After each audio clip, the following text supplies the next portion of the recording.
स्वभावचिन्मयानन्दं कृपापूर्णं जगत्पतिं हरिषड्वर्गजेतारं नित्यानन्दगुरुं भजे। स्वभावचिन्मयानन्दं कृपापूर्णं जगत्पतिं हरिषड्वर्गजेतारं नित्यानन्दगुरुं भजे. திருவண்ணாமலைய வலம் வருவது மிகப்பெரிய ஒரு ஆன்மீக சாதனை. காரணம் என்னன்னா, ரொம்ப அழகா ரமண மகரிஷி சொல்வாரு, நாம் அமர்ந்தால் மனம் ஓடும், மனம் அலையும், நாம் நடந்தால் மனம் ஒடுங்கும். ஆழ்ந்த அமைதியான உணர்வோடு பிரம்மாண்டத்தின் வெடிப்பு, பிரம்மாண்டத்தின் ஒடுக்கம் நடக்கின்ற நம்முடைய அந்த சக்தி நிறைந்ததும் சக்தி அற்றதுமான அந்த மையம், இரண்டு சுவாசங்களும் கலக்கின்ற அந்த மையத்தை, அதிலே உணர்வை ஒன்றாக்கி உடலை இயக்குவோமானால் இந்த மலையை வலம் வருவது மிகப்பெரிய ஞான சாதனை. ஏன்னா மலை ஒரு சக்தி ஸ்தலம், எனர்ஜி ஃபீல்டு. அது ஒரு சிவாவோட சக்தி ஸ்தலம். அதுக்குள்ள இந்த தியான முறையோடு மலையை வலம் வருவோமானால் நமக்குள்ளே அந்த சங்கமம் நடக்கின்ற அந்த மையம் அண்ணாமலைதான் அந்த உணர்வும் அனுபவமும் ஏற்பட்டு நமக்குள்ளும் அந்த பிரபஞ்சத்தின் வெடிப்பு, பிரம்மாண்டத்தின் வெடிப்பு, அண்ணாமலையானுடைய தரிசனம் நடக்கும். உள் செல்லும் சுவாசம் விஷ்ணு, வெளியேறும் சுவாசம் பிரம்மா. ஆழ்ந்து போகிற சுவாசம் விஷ்ணு, மேல போகிற சுவாசம் பிரம்மா. இந்த ரெண்டுத்துக்கும் நடுவிலே இருக்கின்ற இந்த சக்தி நிறைந்ததும் சக்தி அற்றதுமான மையத்திலே உணர்வை ஒன்றாக்கணும்னா ஈசன் வெளிப்படுவான். பிரம்மாண்டத்தின் வெளிப்பாடு, அண்ணாமலையானின் வெளிப்பாடு நடக்கும்.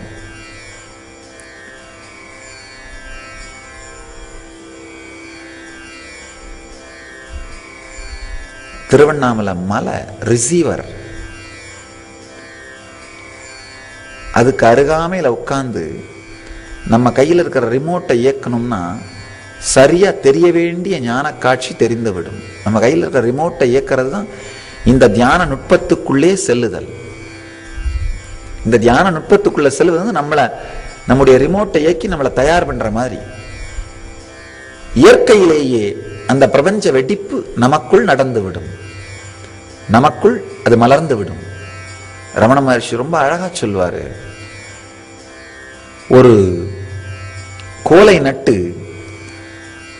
ஒரு மாட்டை கயிற்றின் மூலமாக அந்த கோல்ல கட்டி வச்சோம்னா அந்த மாடு அந்த கோலை சுத்தி சுத்தி சுத்தி வந்தா அந்த கயிறு அந்த கோலிலே சுத்தி கொண்டு மாடு அலைவது நின்றுவிடும், மாடு இயங்குவது நின்றுவிடும். இந்த கோல் திரும்ப திரும்ப அந்த கோல் அந்த கயிறு சுத்தினா என்ன ஆகும்? கயிற்றினுடைய அளவு குறைந்து மாடு அமைதியா உட்கார்ந்தாகணும்.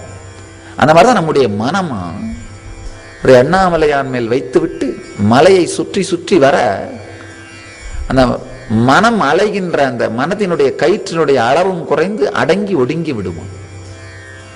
அழகான உதாரணம். ரமண மகர்ஷி மாதிரி பெரிய பிரம்ம ஞானி, அவதார புருஷர் இந்த கிரிவலத்தை ஒரு ஆன்மீக சாதனையா சொல்றாரு. மனமடங்கும் ஞான சாதனை அண்ணாமலை வலம். பிரபஞ்சமயமாக பிரம்மாண்டத்திலே வெளிப்படுவதும் பிண்டாண்டத்திலே வெளிப்படுவதும் இரண்டும் இணைகின்ற அந்த மையத்தை உணர்வதற்கான தியான நுட்பத்தை தான் ஈஸ்வரன் இங்கே அளிக்கின்றான். நவ்ரஜேன்ன விசேஷச்சத்திர் மருத்ரூபா விகாசதே நிர்விகல்பதயா மத்யே தயா பைரவ ரூபதா. எப்பொழுதெல்லாம் உள்மூச்சும் வெளிமூச்சும் கலக்கின்றதோ மேலான சக்தியானது காற்று ரூபத்தில் மீண்டும் சஞ்சரிக்காது. மாறுபாடற்ற நிலையில் சக்தியற்றதும் சக்தி நிறைந்ததுமாக இருக்கின்றதோ அந்த மையத்தை உணர்வீர்களாக, அந்த மையத்தை உணர்வோமாக. அந்த மையத்தில்தான் அண்ணாமலை என் ஆன்மா என்கின்ற அனுபவம் வெளிப்படும்.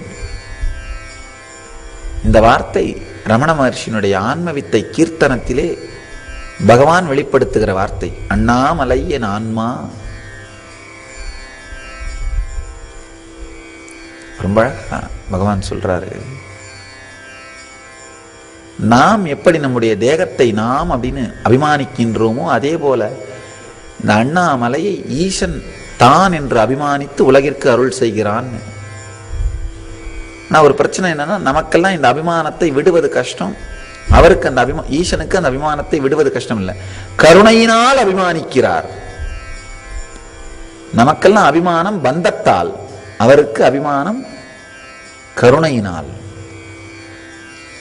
கருணையினால் எப்படி ஈஸ்வரன் மனித உருத்தாங்கி குருவாக மலர்கின்றானோ மாதிரி கருணையினாலே அண்ணாமலையாக மலர்ந்துள்ளான். இந்த 5 தொழில்களிலே உருவாக்குதல், காப்பாற்றுதல், அழித்தல், மாயையிலே போட்டல், ஞானமருளல், இந்த 5 தொழில்களிலே முதல் 4 தொழிலை செய்வதற்கு ஈஸ்வரன் மனித உருவெடுக்க வேண்டிய அவசியமில்லை. உருவாக்குறது, காப்பாற்றுறது, அழிக்கிறது, மாயையில போடுறது, ஏன்னா அதுக்கு உங்களுடைய ஒத்துழைப்பு தேவையில்லை.